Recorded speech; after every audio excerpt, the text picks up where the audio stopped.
like for instance, the block on Broadway between 10th and 11th. That's sort of the juice, right? I mean, that's the 10th and 11th, heartbeat yeah. right now. I Yeah. mean, that's where it's going on. So why wouldn't you cut that out? Good question. To help Councilor Henderson's concern voiced earlier, that's really the meat and potatoes. We're already getting that. Why wouldn't we want to keep getting that increment increase? Why would we want to cede it to the town center? There are buildings in that area that are ripe for rehab and renovation. And I would submit to you, because of the development cost with rehab buildings, it's going to be a hard job to get it done. That's how I feel about those. And I think in addition to that, it adds that increment for that area if the city decides they want to put a master plan together to start dealing with your infrastructure. So there's a lot of reasons I think that that's important to keep it all in there. Well, I hadn't thought about that. So, I guess it's back to Ken's thing about streetscapes on the other side of the street or the bridge halfway. So if you did want to use, I mean, let's say, I don't know what the sewer system is, but let's just say it was 1920 or something, and you wanted to redo it down there because you were having more residential, Yep. well, you couldn't stop the sewer system at That's exactly right. 10th and 11th, so you'd have to either pay Tie it all for it together. through city funds or whatever. Okay, all right. Let's see, Councilor Huff.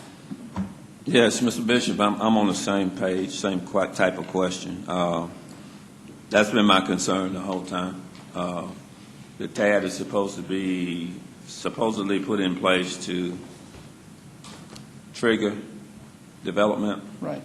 and I've attended enough affairs in that 1200 block over the years to know it needs it. It needs the parking. It needs all of that. Right. But I'm just a little concerned about giving up that meat and potatoes of the 1000 block. It's already operational and Yeah. doing well. We may have one or two buildings, but that's a lot of money to lose, incremental money to lose over the years. So that's my whole concern. I was trying to figure out why it was carved out beyond, because I think once you cross, what's that, the old Raymond Road building? Yes. Across from the bank, Yeah. yeah. So 1200 there, out, And- going towards City Village, I'm sure would be. Yeah.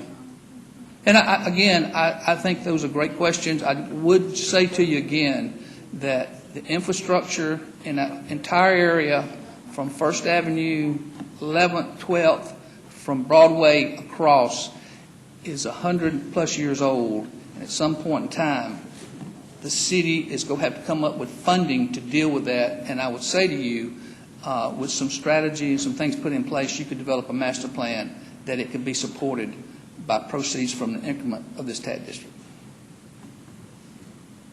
Okay, I'll stop for now. What else? We have Councilor Thomas? No? Who else is? Councilor Davis.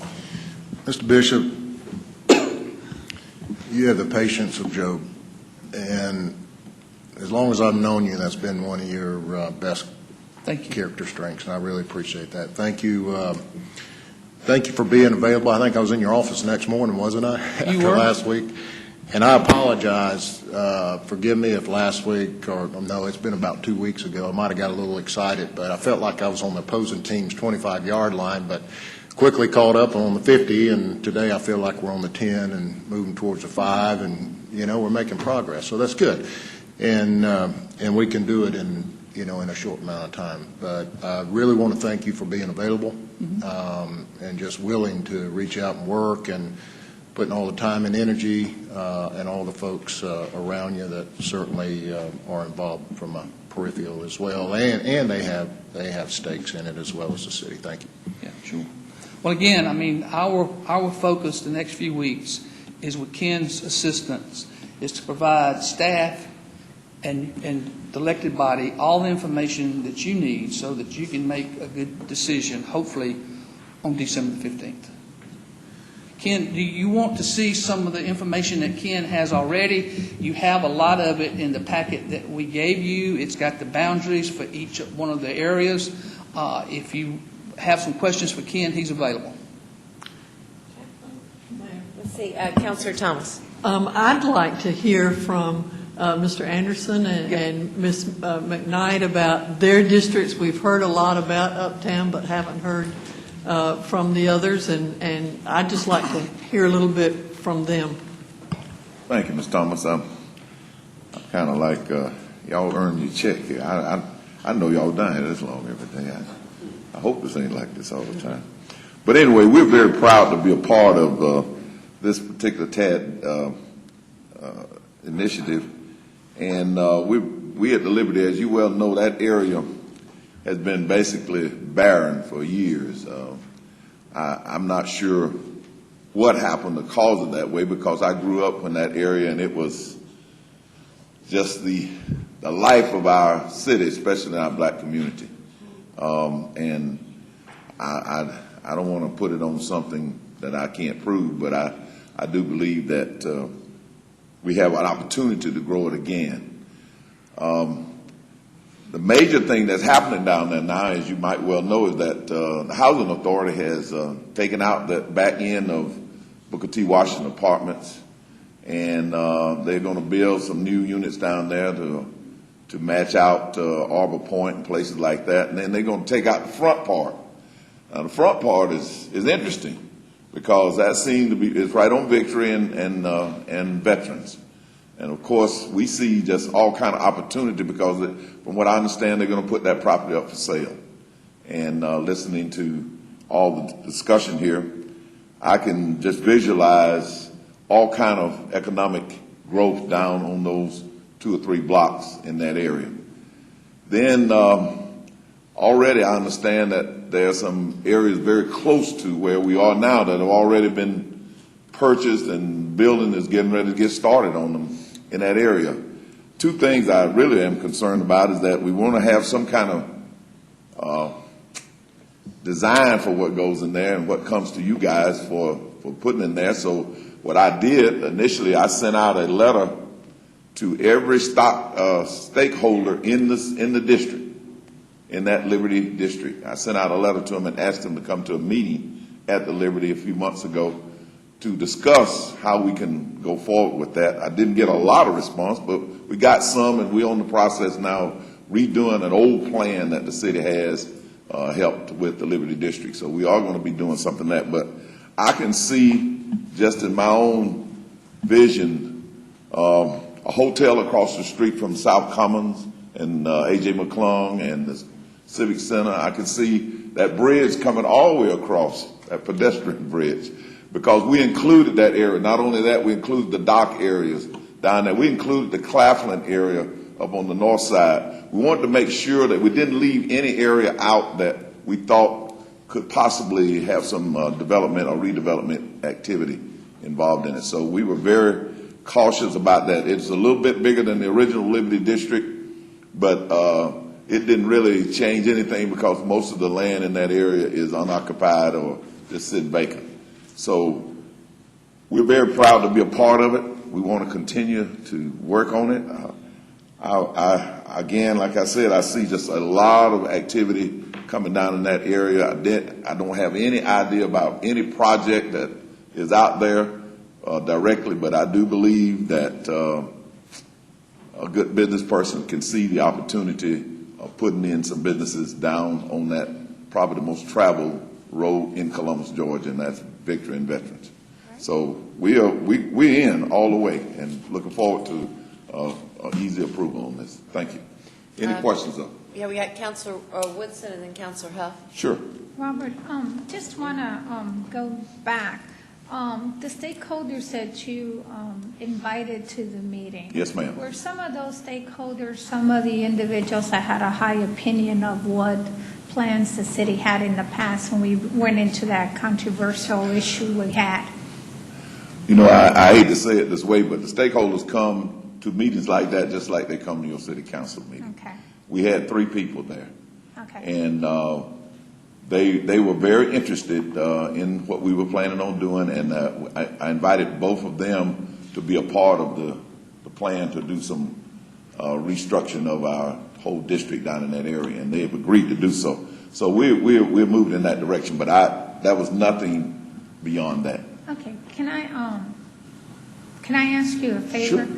If you can get with me later, Sure, so glad to. we can have a discussion on it. Have no problem because whatsoever. I'm interested in, what was going on, so that when I get phone calls about what's not happening or what, then I have the ammunition to say, where were you at blank time and blank time and blank time? Good question.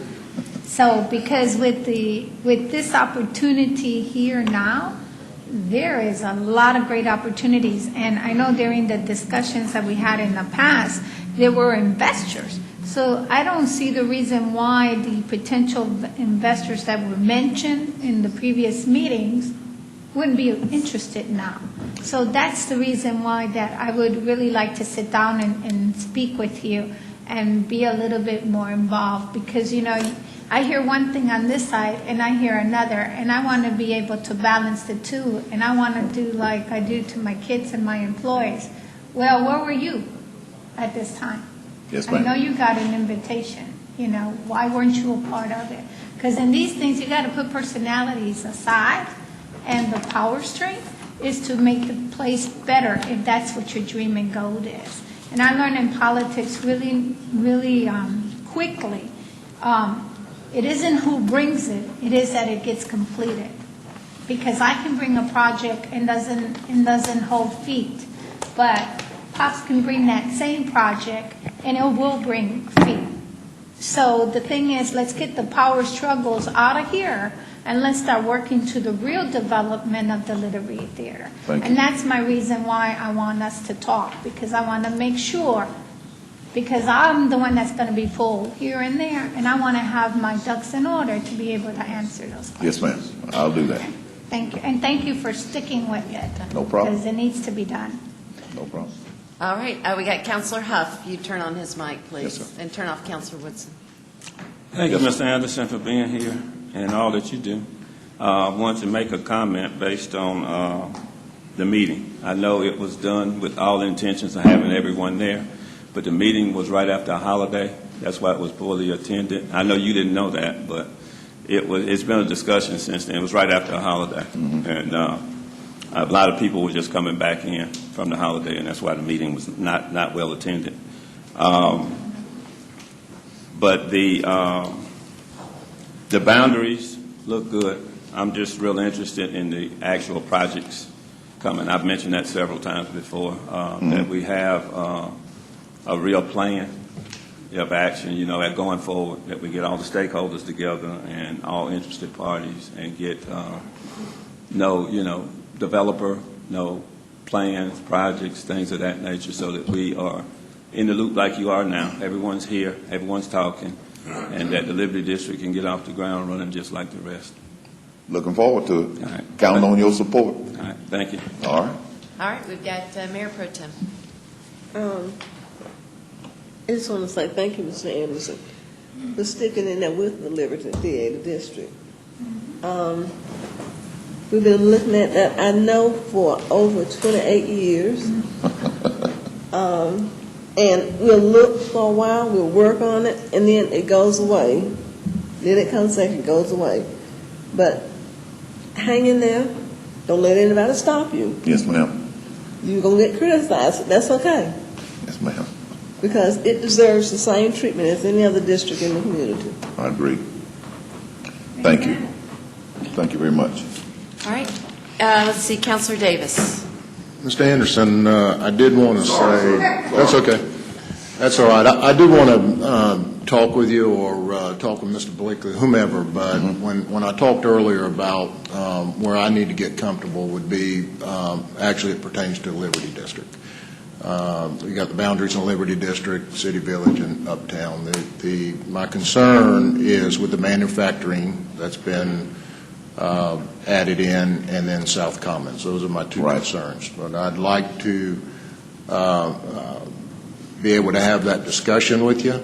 I personally think that there needs to be an amendment there, and I can get comfortable with that, and I have my reasonings behind it. There's some manufacturing in there I think needs to be carved out. Everything else is okay, and then, of course, South Commons is city land. And that's the only thing. I don't know if you have any questions on it, if y'all have any questions for us, questions for me, but I just wanted to clarify that. I kind of put it out there broadly, but it actually pertains to the Liberty District. Okay. Well, the reason we did South Commons, I guess we probably could have carved it out, but we wanted to get the city docks in the back end of it because the docks have been sitting back there forever. And I'm okay with that. And that was part of it. And then we didn't want to create a situation where we couldn't get across Victory Drive. Now, that was part of the problem too, and didn't even know about this bridge situation here, but, we didn't include the south side of Victory, then we wouldn't be able to do anything. I'm thinking maybe a pedestrian bridge, not a big old, monstrosity or something, but something that people could walk across without having that run across Victory Drive and get hit by a car or something. So, and there may be a way to work that out. I think y'all can go back and look at that, because I would agree with you on that end. I know there's Okay, a road and then- that runs back by the docks. Maybe you just include that whole strip back there. Okay. But I and then mainly the thought about industrial, South Collins. I'm not sure the industrial or the manufacturing piece of it. We have to Well, talk that would about be that. on the, and I should have clarified it, thank you. Uh-huh. It's on the east boundary, and I'm looking more at the big manufacturing in there, the bakery company, Cop Beverage, and some others like that. Okay. I think, though, it's important that those remain out of the district for the benefit of the city. Okay. All right. We'll certainly take that Let into me ask, consideration. and let me ask, because Mayor Pro Tem just said why, and Mr. Blakely, because Councilor Davis and I had a sidebar, and I think it is an interesting subject for council to well vet. I think you have two things, and I think Mr. Blakely could probably speak to this better, but the concern is, just to put a fine point on it, on one instance, you've got existing manufacturing, Cott Beverage and Lance, and we expect they'll be there in perpetuity. I mean, they've been here decades and decades and expect they'll be here decades and decades. But if something should happen, either they move to a new location or whatever, and I don't even want to say it out loud, but whatever, then I would be concerned that you might have vacant property in those two. And I really do want Mr. Bleakley to speak to this. But and so I'd like to hear from your perspective in other districts about whether you draw in existing manufacturing because they're producing property taxes at a particular rate, a commercial rate, obviously. And so why shouldn't council put in an existing industrial use or business use in the district? So that's one question. The other question is, we do have some, I've only been in office 5 years, and the 5 years I've been in, I hear all kinds of speculative attempts to do things along our river, and they come and they go, and they come and they go. But we have two pieces of property, one that is actually owned by the Port Authority, and then another piece of property, and they're on the river and docks and all that stuff. And there's always, I think the silos that are owned by the Port Authority have been talked about for 40 years, about maybe doing something different, and it's still silos where we store fuel and things on the river. And so why would, I think the question is, as Councilor Davis and I were discussing, should we be concerned about putting these chemical storage plants or this other vacant property or public park property into these districts because there might be a hot lead or there might be a potentiality that would happen anyway? Because, see, that's the concern is, let's just say somebody gets really hot about this chemical storage plant, which, like I said, 40 years in the discussion, no bites yet. But in any event, somebody gets real hot about this thing.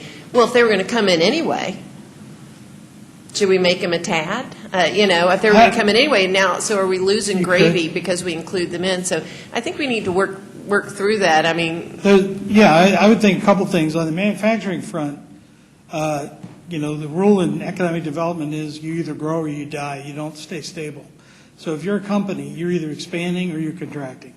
So if those companies are there, maybe they could expand. Maybe they have a reason to expand.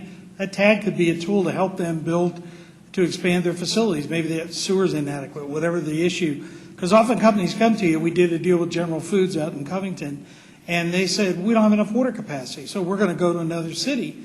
They said, hey, we'll put it in the water capacity. They got another plant. So, it could be an economic development tool. Second thing is, if they do vacate, then you have it there as a tool to use to redevelop the site. In the interim, it doesn't hurt them at all. They're still just paying their property tax. It doesn't have any tax consequence to them by being in the TAD, and it's just a potential incentive that you have to either reuse that site or to encourage them to stay and expand and grow their business. In terms of those public properties, I would say if something hasn't happened in 40 years, probably there's something missing here. There's some key thing, and I would assume, given that it's a storage site, you may have a brownfield issue, and those things are incredibly expensive to fix. I've done them. You can fix them, but they're not cheap. And so maybe the TAD is the thing that lets you clean that brownfield, and now the economics work. I mean, if you look at East Point, the whole thing that held back Camp Creek was 3 million feet of rock had to get moved, and we needed a $40 million sewer. When those two things got done, they got the $100 million in investment, because that was the two things that were keeping. Because rents there were going to be modest. You weren't going to get rents like you get in Buckhead or anywhere else. So they said, given the rents we can get, we got to have a way to make this work. And so sometimes the TAD can sort of unlock a site that could be that 10% that kind of makes the thing work. And so, that would be another consideration. You certainly don't want to put a tab on saying you're trying to encourage people to leave. That's certainly not your objective in terms of doing that. But, the other thing you get in kind of you have areas that are not developing. TAD can be a stimulus to get development to go to those areas. And then you have areas that are developing, but it's the tool that lets you get a higher quality development. We see it a lot. We end up with apartment projects with no decks because we can't make the math work. And we really want a walkable area. We want a deck as part of that. Well, if we can get the TAD to pay for the deck, we might get a better answer as part of the development that occurs. So it can be useful in both areas that just need some kind of redevelopment and areas that are already redeveloping to get hopefully a higher quality development out of that process. Councilor Woodson, is that you? I asked you the question, Okay. but I'll just ask it just so that the public can hear it.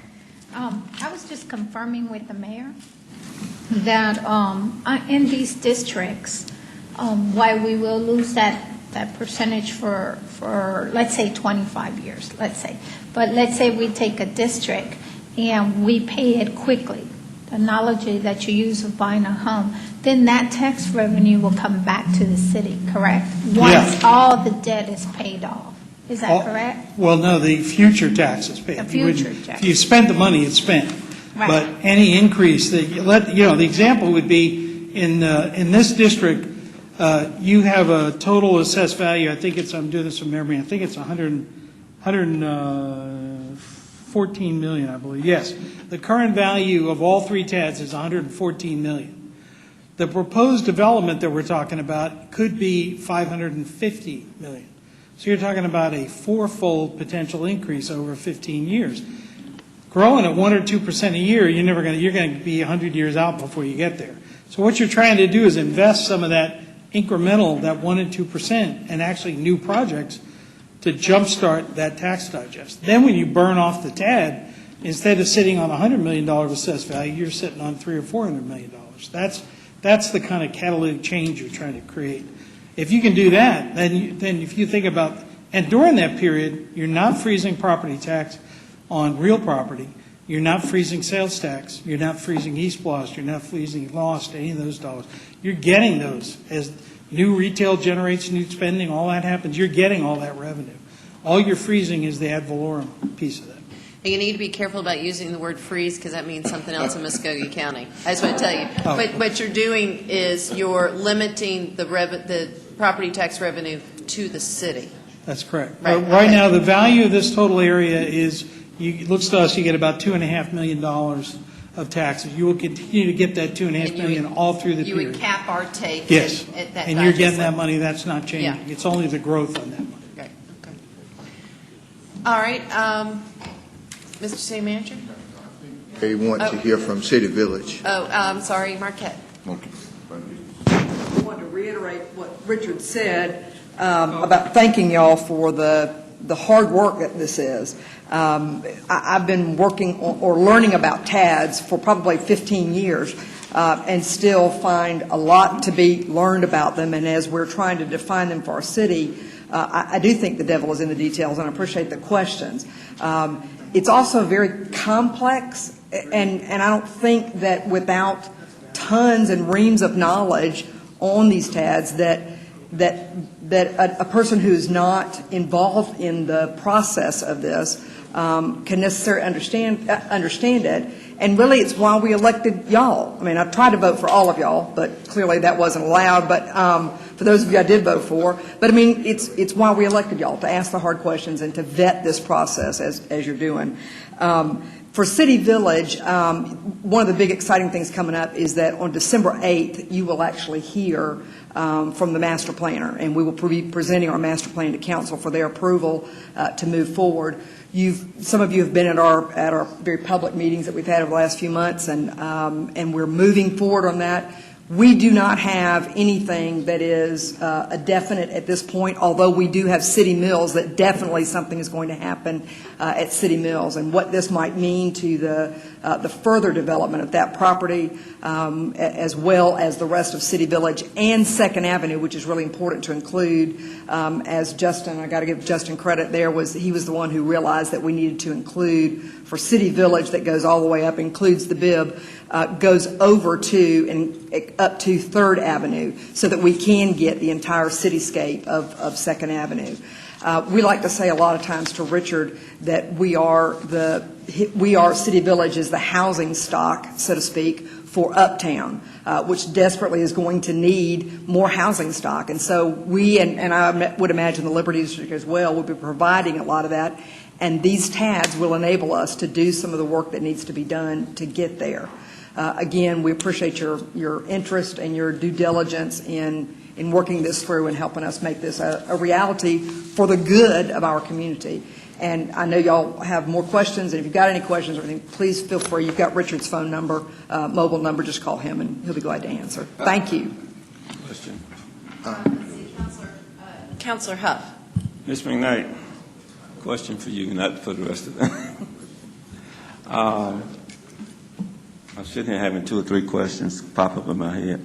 But you said it would include go over Third Avenue so that you can complete both sides of Second Avenue. Correct. This TAD is all the way up to 45th Street, as Councilor Thomas pointed out, all the way up to 45th Street, right up to J.R. Allen, over to the river, across to Third, and then to City Mills.